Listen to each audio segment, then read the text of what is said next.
Good morning to everyone. In this presentation, I am going to discuss about degrees and conquer for topological sorting. So, degrees and conquer means already we have seen so many divide and conquer techniques. So, in this class, we are going to discuss about topological sorting for divide and conquer methods.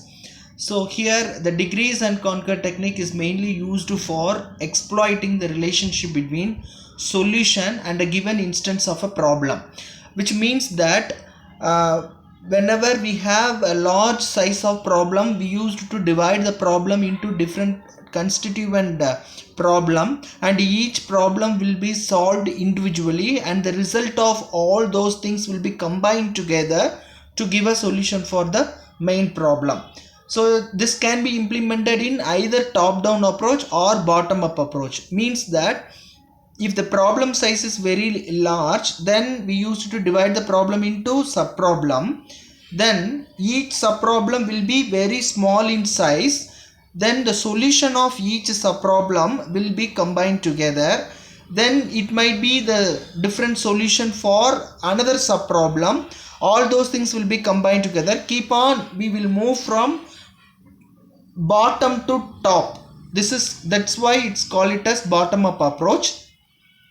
Initially we divide the problem from the top and moving towards the bottom.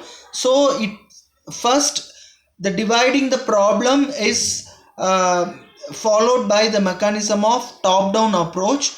Combining the solution for a problem will be moving from bottom to top. So this will be followed by bottom up approach. So here there are three different variation. One is degrees by constant factor, and degrees by variable size. Degrees by constant means divide the problem into sub problem of any size. Let it be any size. Then if those problem size is huge, then again I need to divide the problem into sub problem. Whereas divide by constant factor means there will be a certain value. According to that value only the problem need to be divided. That is, the size of the problem should depend on the variable constant factor. For example, the size of the problem is 3 means then the sub problem also need to be divided into according to the constant factor. That is the constant factor. Variable size means it can be any length. So if it is again too large, then we need to divide the problem into one more sub problem. Then those sub problem need to be solved, and at last the solution of all the sub problem need to be combined together to give a solution for the main problem. The next one is topological sorting. It is a directed graph or digraph for short. It is a graph with the direction specified in all the edges. Means that graph means it is a collection of vertices and edges. So it can be represented in any topological format, either ring topology or bus topology or star topology or anything we can represent. But each and every edge should have a direction. Meaning of this is it represents the flow of data from one vertex to another vertex. That is what it is called it as directed graph. Directed graph means there will be a directed edge between two vertices, which represents the flow of data from one vertex to another vertex. So mostly we are using adjacency matrix and adjacency list for representing the graph. Adjacency matrix means in a directed graph, if there is a direction from vertex u to vertex v, then in the matrix we have to represent the corresponding rows and columns of the vertex. Adjacency list means from the graph we can notify the flow of data from source to destination. That is what we are representing the adjacency list. Then here we have to have two different notable difference between the directed and undirected graph.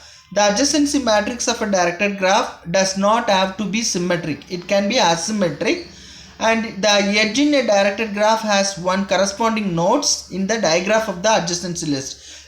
because then only we can have the flow of data from source to destination. That's what we need to have a adjacency corresponding nodes in the digraph of the adjacency list. Then directed acyclic graph. Directed acyclic graph. Cyclic graph means the starting point and ending point must be the same. Acyclic graph means if there is no cycle exists in a graph, that is called as acyclic graph.